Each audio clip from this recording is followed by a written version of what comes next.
கர்த்தருடைய பரிசுத்த நாமத்துக்கு மகிமை உண்டாகட்டும். இந்த லைவ் வீடியோ வழியாக உங்களெல்லாம் நான் பார்க்கிறதிலே நான் மிக்க மகிழ்ச்சி அடைகிறேன். It's a great joy to see all my Facebook friends through this live video. Hallelujah. ஒவ்வொரு வேளைக்கிழமையும் இயேசுவோடு நேரம் என்று சொல்லி அந்த நேரடி வழியாக உங்களெல்லாம் நான் பார்க்கிறதிலே மிக்க மகிழ்ச்சி அடைகிறேன். இன்றைக்கும் ஆண்டவர் நம்மோடு பேசும்படியாக, கற்றுக்கொள்ளும்படியாக, நம்மை தொடர்படியாக ஒரு நிமிஷம் அந்த வார்த்தைக்காக நம்ம ஆயத்தப்படுவோம். அன்பும் இரக்கமுள்ள நல்ல ஆண்டவரே, இந்த ஆசீர்வதிக்கப்பட்ட மாலை வேளைக்காக நன்றி. இது உம்முடைய நேரம் அப்பா. ஜனங்களை தொடுகிற நேரம், ஜனங்களை விடுதலையாக்குகிற நேரம், உங்க பிரசன்னம் இறங்குகிற நேரம் ஆண்டவரே. அப்பா, இந்த வார்த்தையின் வல்லமை ஆண்டவரே ஒவ்வொரு ஜனங்களையும் ஆண்டவரே ஊழியர்களையும் தொட வேண்டுமா நாங்கள் ஜெபிக்கிறோம் ஆண்டவரே. உம்முடையத்திலிருந்து நாங்கள் வார்த்தையை கற்றுக்கொள்ளுகிறோம் அப்பா. பரிசுத்த ஆவியாக தேவனுடைய கரத்தில் இந்த நேரத்தை ஒப்பு கொடுக்கிறோம். நீங்க பேசுங்க, நீங்க பேசுங்க, நாங்க கேட்கிறோம். இயேசுவின் நாமத்தில் ஜெபிக்கிறோம் நல்ல பிதாவே. ஆமென், ஆமென். ஹல்லேலூயா. அன்பானவர்களே, சில போன வாரத்துல இந்த ஜெபத்தை குறித்ததானே ஆண்டவருடைய வசனத்தை கொண்டு வரும்படியாக பரிசுத்த ஆவியானவர் என் உள்ளத்திலே ஏவினார், பாரப்படுத்தினார். அதற்காக நான் ஆண்டவரை துதிக்கிறேன். மீண்டும் சொல்லுகிறேன், கிறிஸ்தவர்களுக்கு ஜெபம் என்பது மூச்சியா இருக்கிறது. ஜெபம் இல்லாமல் தேவன் கிரியை செய்ய முடியாது. ஜெபம் இல்லாமல் தேவனிடத்துல பழக முடியாது. ஜெபம் இல்லாமல் வெற்றியான விசுவாசியா நாம் வாழ முடியாது என்பதை நீங்களும் நானும் அறிந்து கொள்ள வேண்டும் அன்பானவர்களே. அப்ப அந்த ஜெபத்தை பார்க்கும் போது கடந்த வாரத்தை பார்த்தா பர்சனல் தனிப்பட்ட ஒரு ஜெபம், கடவுளோடு கூட ஐக்கியப்படுகிற ஒரு ஜெபத்தை தான் கடந்த வாரத்தை பார்த்த அன்பானவர்களே. ஒரு மனுஷனுக்கு ரொம்ப முக்கியமானது, அவசியமானது தனிப்பட்ட ஜெபம் அன்பானவர்களே. இன்றைக்கு இரண்டாவதாக ஒரு மனுஷனுக்கு முக்கியமானது, அவசியமானது ஒரு ஜெபம் என்று சொன்னால் குடும்ப ஜெபம். ஹல்லேலூயா. வேதத்தில் ஒரு வசனத்தை வாசிக்கிறேன், வாசித்து பாருங்கள் நீங்கள் கூட. மத்தேயு புஸ்தகம் 18ஆம் அதிகாரம் 20ஆம் வசனத்துல ஆண்டவராகிய இயேசு கிறிஸ்து சொல்லும்போது சொல்லுகிறார், எங்க 2 பேர் 3 பேர் என் நாமத்தில் கூடி வருகிறார்களோ நான் அவர்கள் மத்தியில இருப்பேன் என்று சொல்லுகிறார். அன்பானவர்களே, இந்த 2 பேர் 3 பேர் எதை குறிக்கிறது தெரியுங்களா? குடும்பத்தை குறிக்கிறது அன்பானவர்களே. ஒரு கணவன், மனைவி, பிள்ளைகள் அன்பானவர்களே. குடும்ப ஜெபம் ரொம்ப முக்கியமானது. தனிப்பட்ட ஜெபம் எவ்வளவு முக்கியமோ அதே நேரம் குடும்ப ஜெபம் ரொம்ப ரொம்ப முக்கியமானது அன்பானவர்களே. இன்றைக்கு நான் வாழக்கூடிய காலத்துல பாருங்க, இந்த குடும்ப ஜெபத்தை குறித்ததான உணர்வு இல்லை. எத்தனையோ கிறிஸ்துவ பிள்ளைகளுடைய குடும்பங்களில இந்த குடும்ப ஜெபம் இல்லை அன்பானவர்களே. விசுவாசிகளுடைய வாழ்க்கையில குடும்ப ஜெபம், there is a no family prayer in the believers life, in the Christianity. கிறிஸ்துவ உலகத்துல இன்றைக்கு இந்த குடும்ப ஜெபம் இல்லாம இருக்குது அன்பானவர்கள். நல்லா கவனிக்கணும், நாம் அறிஞ்சு கொள்ள வேண்டும். கர்த்தராக தேவன் இந்த பூமியை படிக்கும் போது கூட எப்படி படிச்சார் என்று சொன்னா, ஒரு குடும்பமாக ஆண்டவர் படிச்சார். God created Adam and Eve as a family. தேவனுடைய கரத்திலே, தேவனுடைய பிரசன்னத்திலே குடும்பம் ரொம்ப முக்கியமானது அன்பானவர்களே.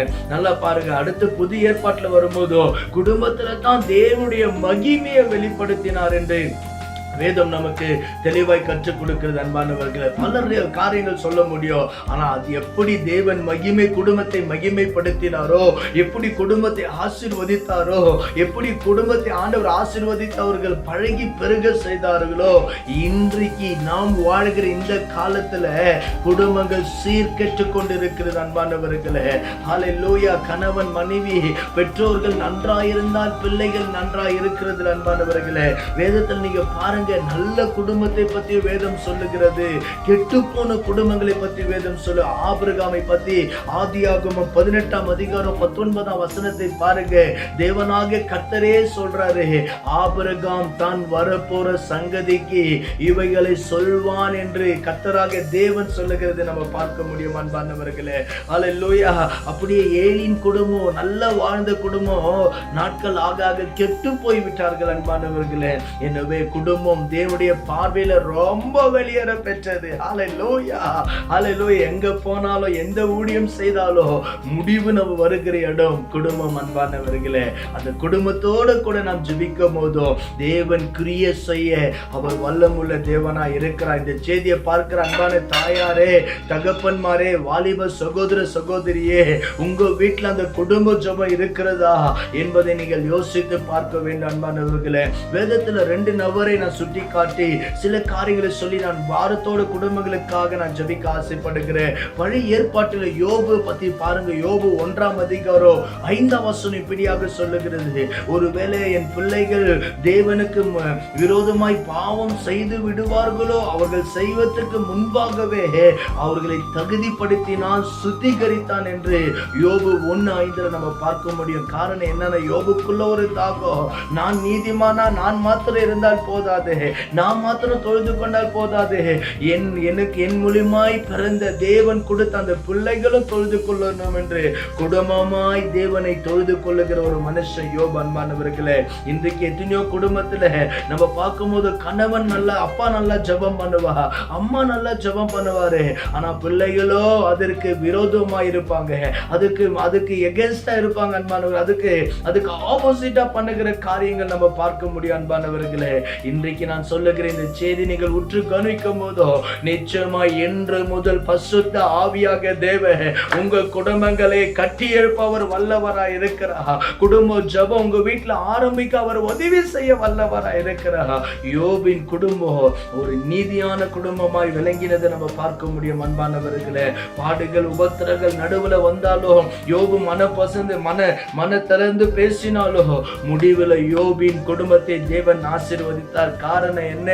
யோபு மாத்திரம் தொழுது கொள்ளுகிறது அல்ல, யோபு மாத்திரம் ஜெபிக்கிறது அல்ல, குடும்பமாய் ஜெபிக்கிறார்கள். அன்பானவர்களே, குடும்பமாய் தொழுது கொள்ளுகிறார்கள். இன்றைக்கு அந்த குடும்பத்தான ஒரு ஜெபம் உங்க வீட்டுல இருக்கிறதா யோசித்து பாருங்க. நான் தைரியமாய் சொல்ல முடியும் அன்பானவர்களே, எத்தனையோ குடும்பத்துல, எத்தனையோ ஊழியக்கார குடும்பத்துல இப்படியான ஜெபங்கள் இல்லை. ஆனா வேதத்துல ஆண்டவர் நமக்கு குறிக்க வைத்திருக்கிறா.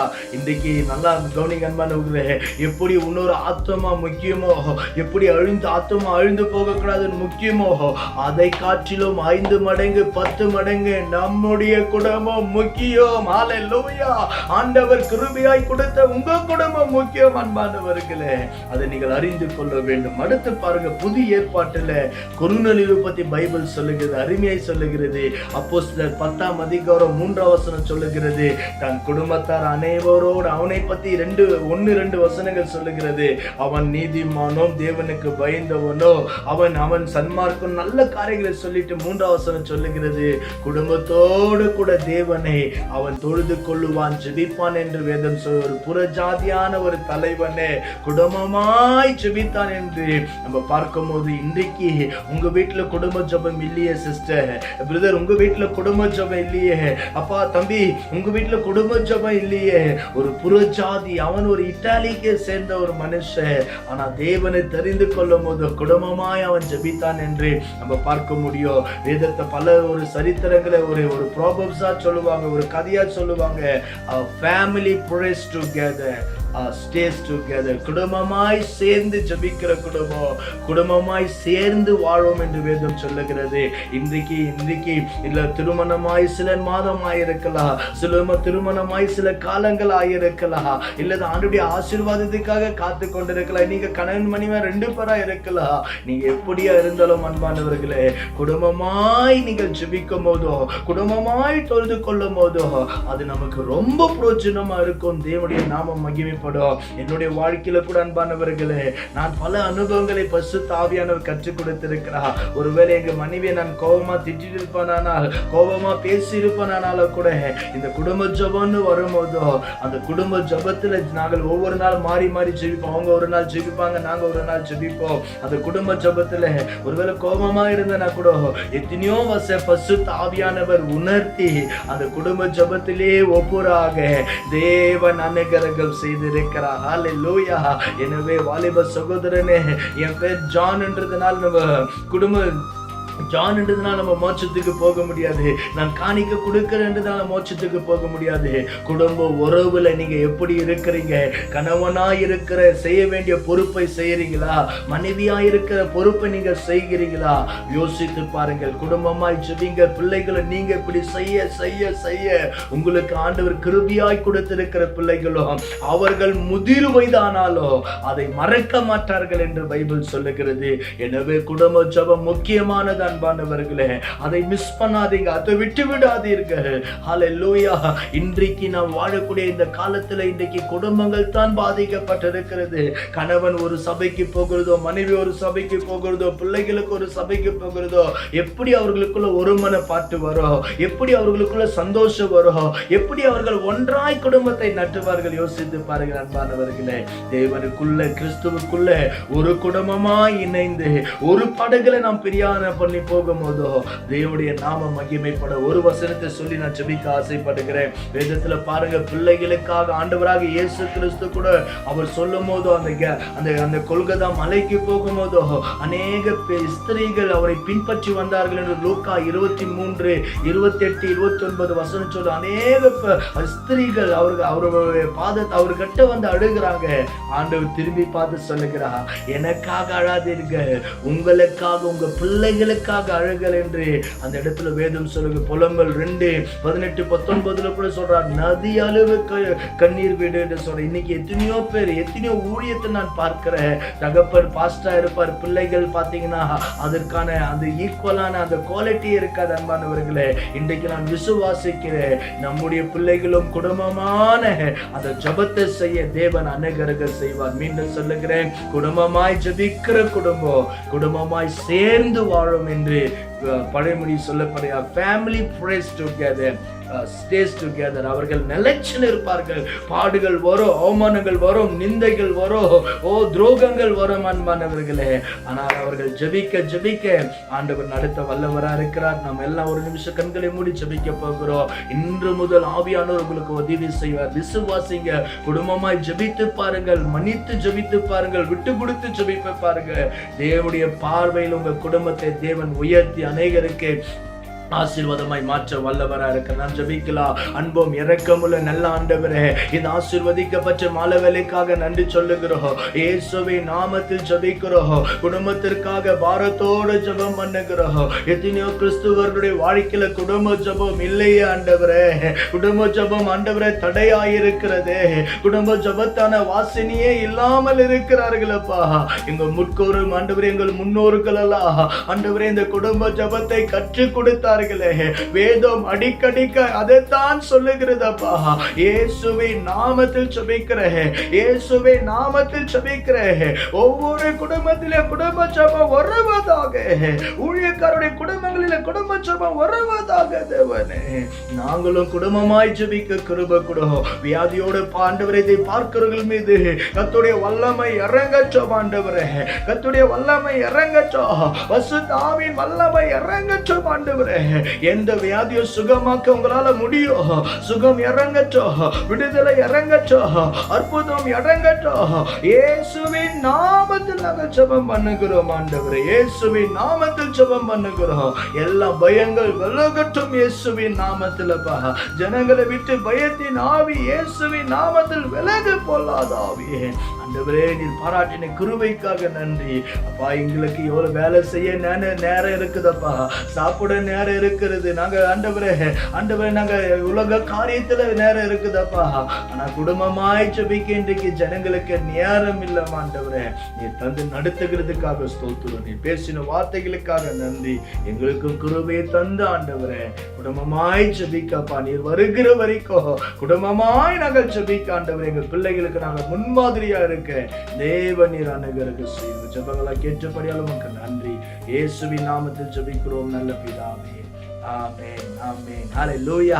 அன்பானவர்களே, குடும்ப ஜெபம் ரொம்ப முக்கியமானது. ஒரு மனுஷனுக்கு பர்சனல் ப்ரேயர், தனிப்பட்ட ஜெபம். அடுத்து குடும்ப ஜெபம். அடுத்த வாரம் இன்னொரு ஜெபத்தை நாம் கேட்க போகிறோம். கர்த்தருடைய கரங்களோடு கூட இருப்பதாக. God bless you all. God bless you all. Amen. Amen. Thank you.